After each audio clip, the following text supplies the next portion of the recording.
मनगति चंचल सबनते उपजत छिन सतरंग, आवत तबही हाथ जो रसिकन को हुए संग। भयो न रसिकन संग जो रंग्यो न मन रंग प्रेम, पारस बिन परसे कहो होत लोह ते हेम।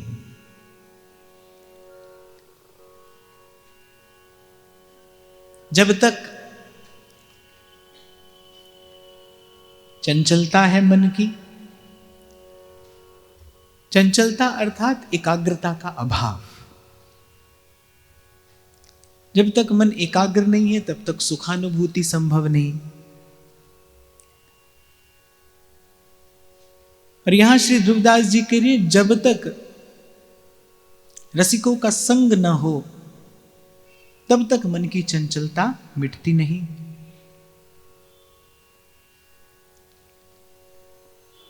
तो सीधा सा प्रश्न है, सुख कैसे मिले? और सीधा सा ही उत्तर है, मन स्थिर हो तो सुख मिले, और बिना सत्संग के मन की स्थिरता संभव नहीं। पूर्व भी हमने कई बार चर्चा की कि आप चाहें भी तो संसार में मन स्थिर नहीं हो सकता, क्योंकि संसार स्वयं अस्थिर है। संसृति इति संसारः, जो पल पल बदल रहा है, पल पल सरक रहा है, जो पल पल परिवर्तनशील है, उसी का नाम संसार है। तो जब संसार स्वयं स्थिर नहीं है तो उसमें किसी का मन कैसे स्थिर हो सकता है? संसार प्रति पल परिवर्तनशील है। कल स्थिति कुछ और थी, आज कुछ और हो रही है, कल कुछ और हो जाएगी। जब से संसार बना है तब से ये धीरे धीरे सरक रहा है, धीरे धीरे बदल रहा है, कभी बन रहा है, कभी बिगड़ रहा है, कभी मिटता है, कभी फिर रचा जाता है। यही क्रम अनादिकाल से चल रहा है और अनंत काल तक चलता रहेगा। इसीलिए पूर्व हमने चर्चा में आपको निवेदन किया था कि भाई एक पुलिया के जैसा है संसार, इस पार से उस पार जाने के लिए एक पुल जैसा है संसार, और बुद्धिमान वही है जो उस पुल का उपयोग बस इस पार से उस पार जाने में कर ले, उपयोग कर ले इसका, उस पार पहुंचने में। यहाँ जो भी कुछ है, यहाँ जो भी कुछ है, बस संतों गुरुजनों के सानिध्य में रहकर अपना विवेक जगा ले, और जो मिला उसका सदुपयोग करके अपने जीवन का लक्ष्य साध ले, उस पार पहुंच जाए। बड़ी महत्वपूर्ण बात आगे कहते हैं कि जब लग मन गज खुबत नहीं, प्रेम पंख में आई। जब लग मन गज खुबत नहीं, प्रेम पंख में आई। तब लग पांचों ऋषिन के सुख में रहत समाई। तब लग पांचों ऋषिन के सुख में रहत समाई। ये पांचों ऋषिन अर्थात शब्द, स्पर्श, रूप, रस और गंध, इन्हीं इंद्रियों से हम संसार का ग्रहण करते हैं। शब्द, स्पर्श, रूप, रस और गंध।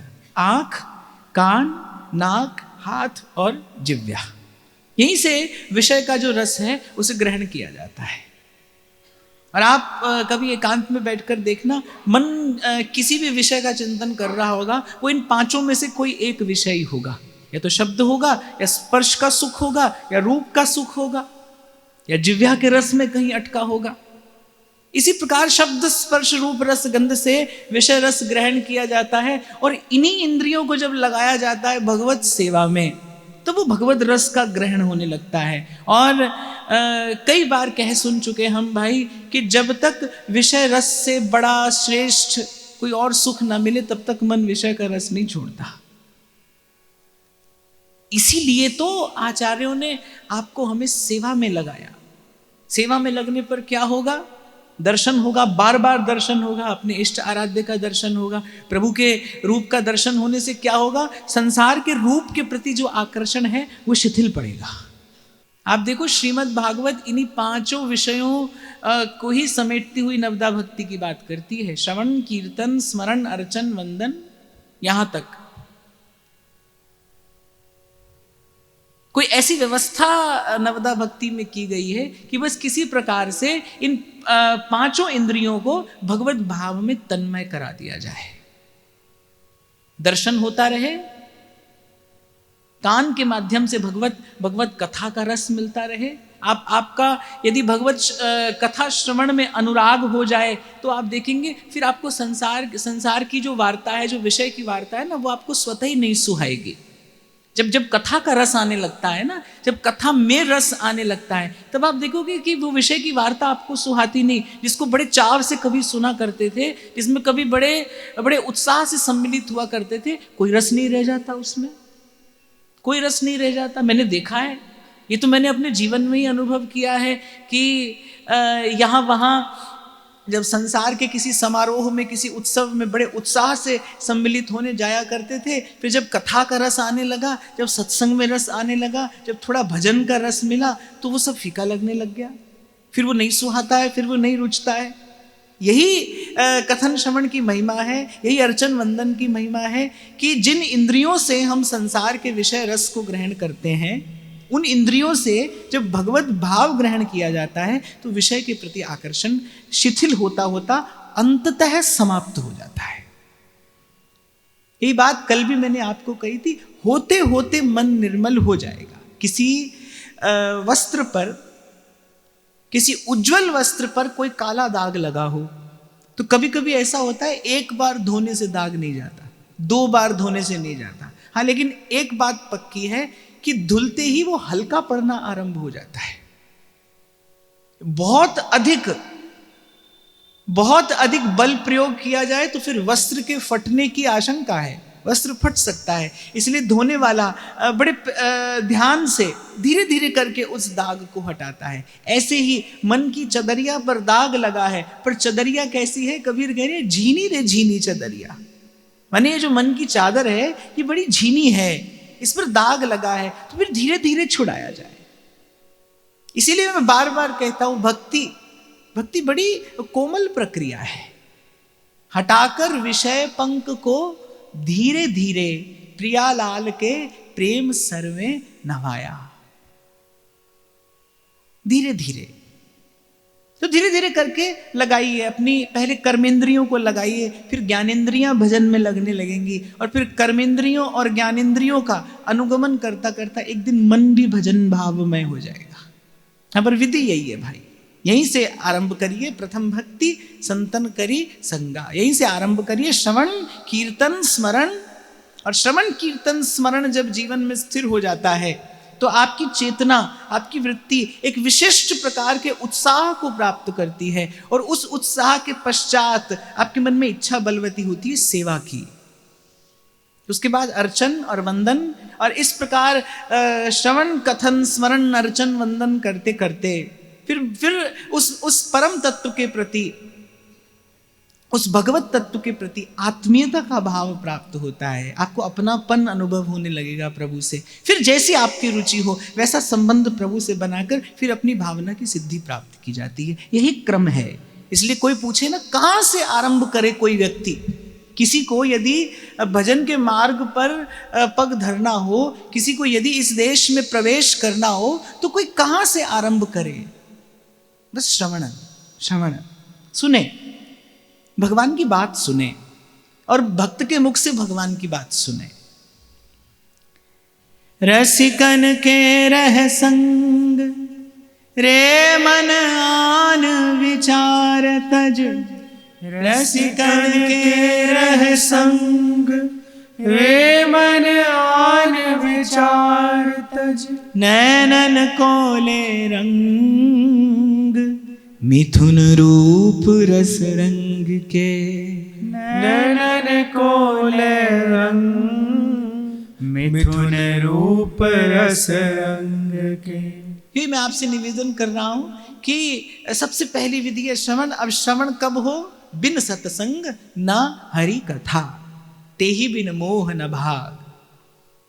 संत ही तो सुनाएगा भगवान की बात। संसारी के पास तो चर्चा वार्ता करने के लिए संसार है, संसार का ही विषय है, संसार की ये वस्तु है। भक्त के पास जाओगे तो ही तो भगवान की बात सुनने को मिलेगी। संत ही तो भगवत वार्ता सुनाएगा। इसलिए गोस्वामी जी कह रहे हैं बिनु सत्संग न हरि कथा, बिना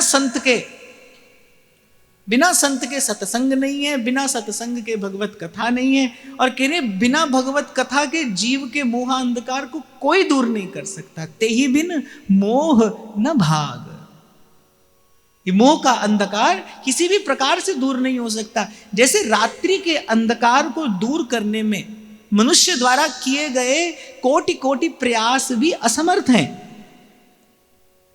रात्रि का अंधकार केवल भगवान सूर्य के उदय होने पर ही दूर होता है। एक ही बात है भाई, इसमें कोई दूसरी बात नहीं है, कोई दूसरी विधि, कोई दूसरा तरीका नहीं है।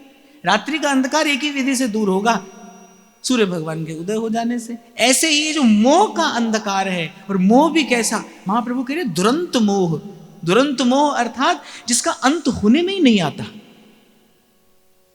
गोस्वामी जी कह रहे मोह निशा सब सोमनहारा, सब सो रहे हैं, उसी गाढ़ी मोह निद्रा में सो रहे हैं।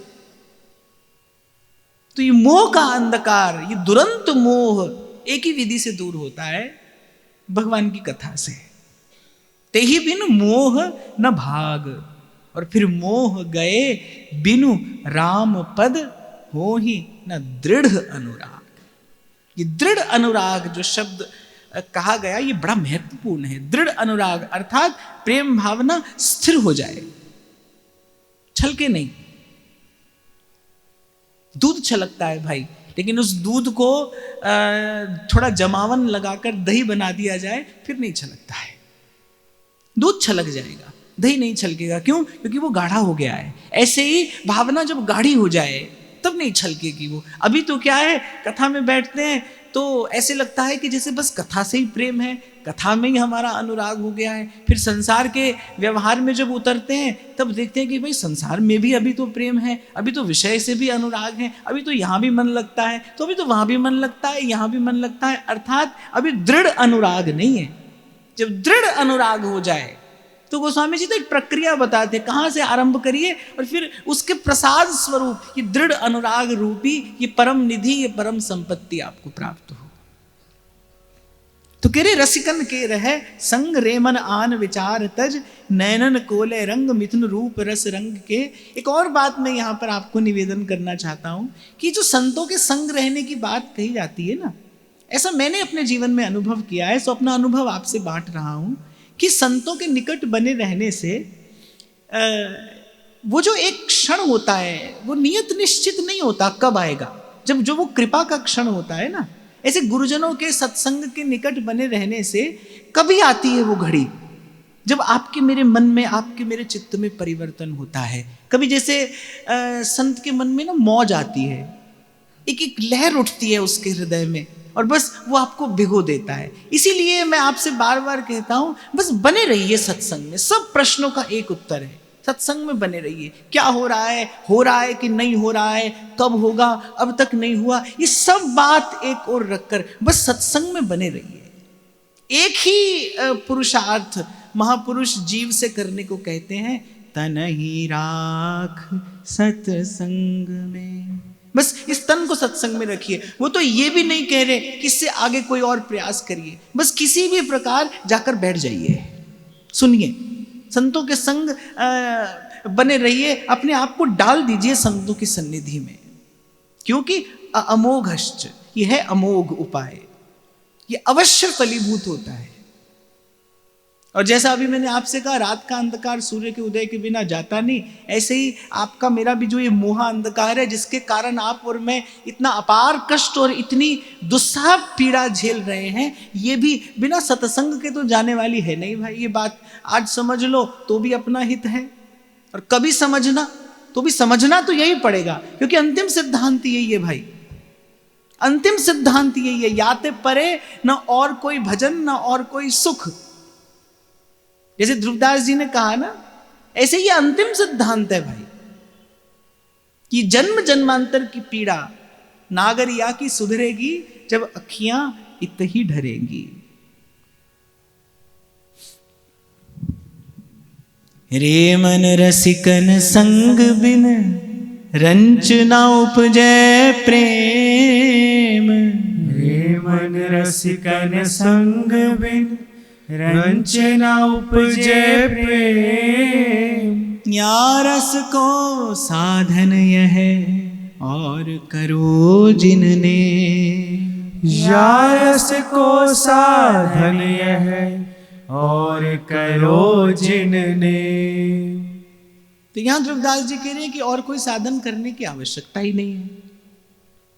कह रहे इससे सब हो जाएगा। किसी ने पूछा सब? बोले हाँ, इससे सब हो जाएगा। पुण्य पुंज बिन मिलहि न संता, सतसंगति संसृति कर अंता। मुझे ये बड़ा शक्तिशाली वाक्य लगता है। सतसंगति संसृति कर अंता, संसार को समाप्त कर देती है संतों की संगति। और इसकी चर्चा तो हम पूर्व भी कर चुके। संसार माने किसी स्थान का, किसी स्थिति का नाम संसार नहीं है। जब तक जीव द्वंद्व में है तब तक संसार में है। जैसे द्वंद्व से मुक्ति हुई, समझ लीजिए वैसे ही संसार से मुक्ति हुई। जिस घड़ी आपकी चेतना ने ये अनुभव कर लिया, तू ही तू, तू ही तू, तू ही तू, बस उसी घड़ी आप जीवन मुक्त हैं। जब आपको लगे कि अब कोई और नहीं, अब कहीं और नहीं। जैसे ही मीरा ने गाया, म्हारा रे गिरिधर गोपाल, दूसरा न कोया। ये जब मीरा ने कहा ना दूसरा ना कोई, ये जीवन मुक्त का ही वाक्य है। जब दूसरा कोई है ही नहीं। एक भरोसो, एक बल, एक आस विश्वास, एक राम घनश्याम हित चातक तुलसीदास। जब एक रह जाए तब द्वंद्व से मुक्ति है। और जब द्वंद्व से मुक्ति हो जाए, समझिए यही संसार से मुक्ति है। इसी के बल पर, इसी के बल पर तो भक्त कहते हैं। भरत जी का ये वाक्य, धर्म नारथ ना काम रुचि, गति न चहूं निर्वाण, जन्म जन्म रति राम पद, यह वरदान न आन। उनको बार बार जन्म लेने से, बार बार इस दुख रूप संसार में आने से भी भय नहीं लगता। क्यों? क्योंकि उनकी चेतना जो है वो भगवत स्वरूप में तदाकार हो चुकी है। उन्हें एक के अतिरिक्त दूसरा कोई दिखाई नहीं पड़ता। किसी ने पूछा आप बार बार संसार में आना चाहते हैं? बोले संसार है कहाँ? प्रभु ही तो है। मैं सेवक सचराचर रूप राशि भगवंत। तो जब चेतना इस प्रकार स्थिर हो जाए उस परम सत्व में, फिर उसके बाद कोई संसार नहीं, कोई द्वंद्व नहीं, कोई पीड़ा नहीं, कोई भय नहीं, कोई चिंता नहीं। मनमस्त मगन।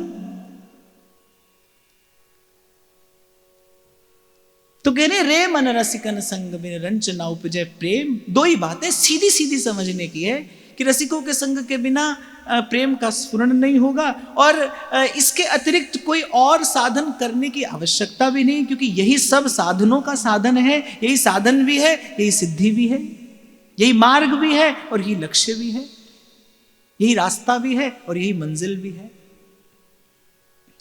दंपति छवि में मत जे, चाहत दिन एक रंग।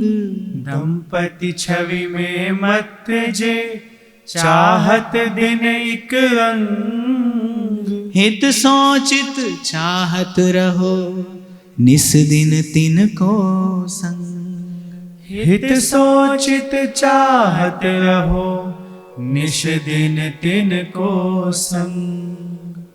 झूलत झूमत फिरे दिन, घूमत दंपति रंग। झूलत झूमत फिरे दिन, घूमत दंपति रंग। भाग पाए छिन एक जो, पैयत तिन को संग। भाग पाए छिन एक जो, पैयत तिन को संग। तो एक नहीं अनेक वचनों से संतों ने समझाया सतसंग सतसंग सतसंग। पर यहाँ एक बात और भी समझनी आवश्यक है। किसे कहना चाहिए सत्संग? तो ध्रुवदास जी ने इसकी भी व्याख्या की है, इसका भी स्पष्ट संकेत किया है। कहते संग सोई जाके निकट भूले ग्रह व्यवहार। अर्थात सत्संग किसे जानना चाहिए? जहां पर घर संसार व्यवहार विकार थोड़ी देर के लिए सही पर उसकी विस्मृति हो जाए, जिसके पास बैठकर भले थोड़ी देर के लिए सही पर संसार की विस्मृति हो जाए। संग सोई जाके निकट भूले ग्रह व्यवहार। तो यहां रसोपासक के लिए एक स्पष्ट निर्देश करते हैं कि आपको मुझे किसका संग करना है? दंपति छवि में मत तजे। क्योंकि व्यास जी की वाणी का जब मैंने चिंतन किया था तो सब भक्तों की महिमा व्यास जी ने गाई है। व्यास जी ने ही कहा कि संत सभई गुरुदेव हैं, व्यास ही है प्रतीत। लेकिन वही व्यास जी ये भी कहते हैं कि जाकी है उपासना ताही की वासना और ताही को नाम रूप गुण गाइए। व्यास जी ने ही ये भी कहा कि भजनी सोई विवेक सो करे समझ के प्रीत। तो आपको और मुझे जो रसोपासक हैं, वृंदावन रस की उपासना जिनका जीवन है, उनके लिए स्पष्ट निर्देश करते हैं किसका संग करे? दंपति छवि में मत तजे चाहत दिन इक रंग। कह रहे हित सो चित चाहत रहो निस दिन तिनको संग। अब कोई प्रश्न करे भाई ऐसे रसिकों का संग ना मिले तो क्या करें? तो उसी का उत्तर दे रहे, कह रहे हित सो चित चाहत रहो, अपने मन में उसकी इच्छा तो करिए। कल भी मैंने आपसे कहा था कि केवल चाहने से प्रेम मिलता है और तो इसको प्राप्त करने की कोई विधि नहीं है। न पुरुषार्थ से पाया जाता है, न धन संपदा, न किसी बुद्धि या किसी अन्य प्रकार के बल से आप इस पर अपना अधिकार कर सकते हैं। केवल प्रेम की इच्छा करने से प्रेम मिलता है। हाँ, पर केवल प्रेम की इच्छा करने से प्रेम मिलता है, इस वाक्य को बड़े ध्यान से सुनना और समझना चाहिए। केवल प्रेम की इच्छा हो तो प्रेम मिलता है। जब केवल प्रेम की ही इच्छा हो तब प्रेम प्राप्त होता है। तो इसी प्रकार है तो ऐसे रसिकों का संग अत्यंत दुर्लभ, क्योंकि आगे कह रहे हैं कि भाग पाए छिन एक जो पैयत तिनको संग। बोले बड़ा ऊंचा भाग्य हो, बड़ा ऊंचा भाग्य हो, पुण्य पूर्ण हो जाए तब एक क्षण के लिए किसी ऐसे अनुरागी जन का संग प्राप्त होता है। क्योंकि जो भगवत अनुरागी है कैसा है कि तीर्थी कुर्वंती तीर्थानी, तो तीर्थ को तीर्थ बनाने वाला है, पर बड़ा दुर्लभ है भाई, बड़ा दुर्लभ है। भाग पाए छिन एक जो पैयत तिनको संग। फिर उसी संग की महिमा बताते हुए आगे कह रहे हैं सेवा अरु तीर्थ भ्रमण फलत है काल ही पाए। सेवा अरु तीर्थ भ्रमण फलत है काल ही पाए। भक्त संग छिन एक में देत भक्ति उपजाए। भक्त संग छिन एक में देत भक्ति उपजाए। विचार करो तो बड़ी अद्भुत बात है। पहले कहते हैं एक क्षण का संग मिल जाए तो बड़े भाग्य की बात है। तो किसी ने प्रश्न किया एक ही क्षण का संग, बोले एक ही क्षण का संग हृदय में भक्ति उपजा देगा।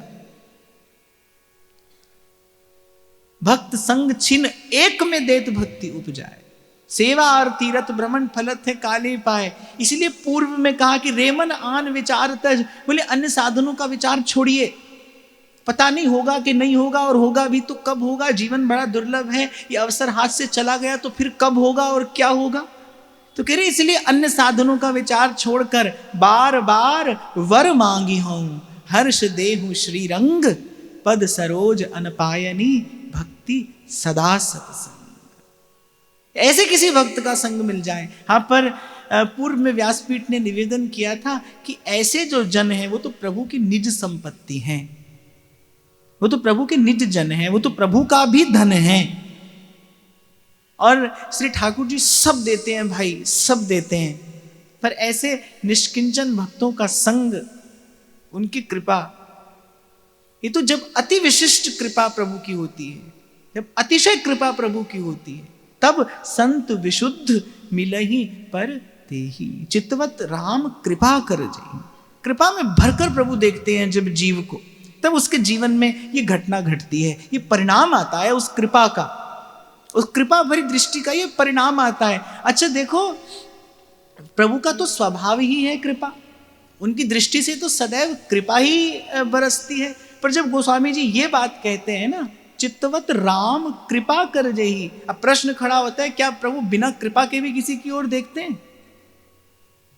तो यहां तात्पर्य यह समझना चाहिए, जो विशेष कृपा से भरकर प्रभु किसी जीव की ओर देखते हैं, तब उसके जीवन में ये घटना घटती है। संत विशुद्ध मिलहि परितेहि, चित्तवत राम कृपा करिजे। क्योंकि प्रभु तो भाई जिसको देखते हैं कृपा भरी दृष्टि से ही देखते हैं, उनकी तो स्वभाव में ही कृपा है, करुणा है, दया है। तो ये कहने का तात्पर्य यहां ये है कि जब अतिशय कृपा होती है, जब अतिरेक होता है कृपा का, तो विशुद्ध संत मिलता है। आप और मैं, जो मन बुद्धि आपके मेरे पास है, आप और मैं इस मन बुद्धि से इस कृपा का तोल मोल नहीं कर सकते। संत का मिलना ये कितनी बड़ी कृपा है, ये कैसी कृपा है, इसका तोल मोल आप और मैं अपनी इस मन बुद्धि से नहीं कर सकते। ये मन बुद्धि से कहीं दूर का, कहीं पार का विषय है। ना तो आप और मैं कभी इस बात की कल्पना कर सकते हैं कि कितनी लंबी यात्रा करके हम आ रहे हैं।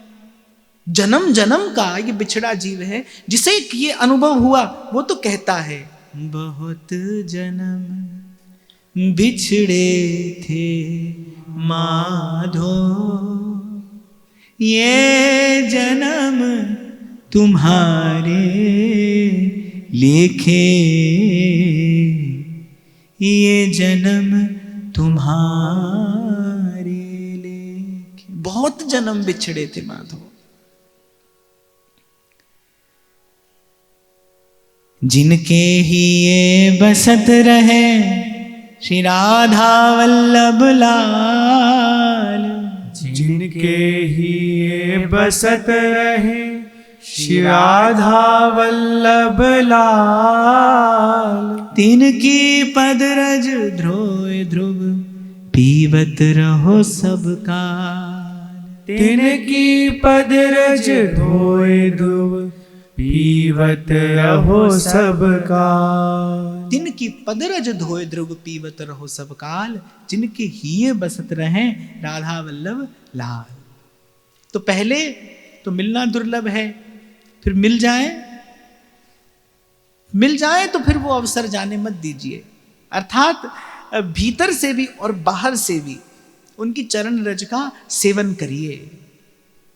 गुरु चरणों की धूल भाल पर बनी रहे। यहां पर मुझे लगता है भाई, वस्तु के मिल जाने पर, किसी विशिष्ट वस्तु के मिल जाने पर भी कभी कभी अबोध व्यक्ति उसका लाभ नहीं ले पाता। मैं कभी कभी एक प्रसंग का चिंतन करता हूं कि जब श्री रघुनाथ जी पहुंचे केवट के पास, तो फिर केवट ने फिर वो अवसर अपने हाथ से जाने नहीं दिया। बड़ी नोकझोंक हुई, पर केवट ने कहा, प्रभु चरण धुलाए बिना अब मैं नहीं जाने दूंगा। अब तो आप आ गए हैं यहां तक, ये अवसर फिर मुझे कब मिलेगा? ये बानक अब पुनः कब बनेगा? अब तो आप आ गए हैं, अब तो चरण धुलाना ही पड़ेगा। तो भगवत कृपा से ऐसा बानक बन जाए। यही बात तो ध्रुवदास जी बार बार कहते हैं, बार बार तो बनत नहीं ये संजोग अनूप, मानुष तन वृंदा विपिन, रसिकन संग विविरू। यदि संत मिल जाए, सत्संग मिल जाए, फिर तो एक ही कार्य उससे बनाइए। किसी भी प्रकार प्रयास करिए कि बस उसका जो भगवत भाव है, उसी का प्रसाद कुछ आपको भी मिल जाए। संत मिल जाए ना, फिर और सब बात एक और धरकर, क्योंकि भाई उसके अतिरिक्त जो भी है वो तो स्वामी जी महाराज की वाणी कहती है, बिन मांगे आगे आवेगा। आप जिस संसार की याचना लिए बैठे हो, अरे आपके भाग्य में लिखा है वो आप न मांगो तो भी आएगा, पांव से ठुकराओ तो भी आएगा, खूब बचकर भागने का प्रयास करो तो भी आएगा। वो तो आएगा, आ ही रहा है और जाने के लिए आएगा। दो बात पक्की है, एक तो आएगा और जाने के लिए आएगा, रहेगा नहीं। तो जो वस्तु बिना प्रयास के मिलती हो, उसके लिए प्रयास कौन करता है? मूर्ख करता है। जो वस्तु आपको बिना प्रयास के मिलनी है, उसे पाने के लिए प्रयास कौन करता है? वही करता है जो अबोध है, अज्ञानी है, अविद्याग्रस्त है। गुरु की कृपा से जैसे ज्ञान मिला है, वो तो कहता है जो सुख दुख लगे रहे देह सो मिट जाई और लोक बढ़ाई। हे प्रभु, आप तो ये दीजिए कि छवि कंज चरण तिहारे वसों, देहु यह ध्रुव को ध्रुवताई। तो जिनके ही ये बसत रहे राधा वल्लभ लाल, तिनकी पदरज धोए ध्रुव पीवत रहो सब काल। अब भाई सीधे सीधे उनकी चरण धोवन ना मिले तो बस जिस मार्ग से वो लोग चलकर गए हैं ना, बस उन पद चिन्हों का अनुसरण करना भी उनकी चरण रज का ही सेवन करना है। और मुझे तो लगता है भाई यही श्रेष्ठ विधि है। आज की स्थिति का विचार करते हुए तो यही श्रेष्ठ विधि है। इन रसिकों की वाणी का चिंतन, इनका स्वाध्याय, इनका मनन, यही इन रसिकों का संग है। और मैं तो कहता हूं यही वास्तविक सत्संग है, यही वास्तविक सत्संग है, ये सत्संग की श्रेष्ठ विधि है। मैं तो दो बातें, श्रवण कथन मिल जाए तो अति उत्तम, पर न मिले तो ऐसी स्थिति में मैं तो दो बात कहता हूं, एक तो नाम जप और इन रसिकों की वाणी का स्वाध्याय। ये श्रेष्ठ सत्संग है, सत्संग की श्रेष्ठ विधि है। हाँ, श्री जी की कृपा हो, कोई कहे तो जरूर जाकर सुनिए, अपने भजन भाव के अनुकूल बात कहे तो अवश्य जाकर सुनिए। पर यदि कभी किसी काल किसी समय ऐसी स्थिति न हो तो फिर दो बात करिए, एक तो नाम जप खूब करिए, सतत करिए, और किसी ना किसी रसिक संत की वाणी का चिंतन करते रहिए। अपने आप को यही सत्संग में बनाए रखना है। और मैं तो पहले कई बार ये भी आपसे कहता था कि आज की यदि स्थिति का विचार करें ना, आज चारों ओर जैसी स्थितियां हैं, आप इनका विचार करें तो मुझे तो ऐसा लगता है भाई, मैं तो इस विचार में बड़ी निष्ठा रखता हूं कि भजन करने के लिए सबसे सुंदर स्थान आपका घर है। जहां आप रहते हैं वो सबसे श्रेष्ठ स्थान है आपका घर। स्थिति अनुकूल हो तो भी वही श्रेष्ठ है, प्रतिकूल हो तो भी वही श्रेष्ठ है। अनुकूल है तब भी वहीं रहकर भजन करिए, और प्रतिकूल है, मुझे तो लगता है फिर तो आपका कर्तव्य और बढ़ जाता है। उस स्थान को अनुकूल बनाइए पर वहीं रहकर भजन करिए। और विश्वास रखिए, भक्ति में इतनी सामर्थ्य है, विशुद्ध भक्ति भावना में तो इतनी सामर्थ्य है। अरे एक विशुद्ध भक्त पूरे संसार को भक्त बना देता है। एक विशुद्ध भक्त, भगवान का वाक्य है ये, इसे कोई चुनौती नहीं दे सकता। मत भक्ति युक्तो भुवनम पुनाति, एक विशुद्ध भक्त पूरे संसार को भक्त बना देता है। आपके घर में यदि किसी प्रकार से स्थिति प्रतिकूल है भी तो घबराइए मत, घर की ओर मत देखिए, संसार की ओर मत देखिए, भजन भाव की ओर देखिए, भजन की महिमा का चिंतन करिए, अपने ऊपर प्रभु की कृपा का दर्शन करिए, उस कृपा का बल लेकर, भजन भाव की महिमा का आश्रय लेकर वही रहकर भजन करिए। मैं तो सदा यही कहता आया हूं और आज भी इसी विचार में अपनी निष्ठा रखता हूं, क्योंकि मुझे लगता है कि न तो किसी स्थान का नाम संसार होता है, न किसी स्थिति का नाम संसार होता है। अपने मन की दशा का नाम संसार है। आपकी मन की दशा है ना, वही बताती है आप संसार में हैं या आप भजन में हैं।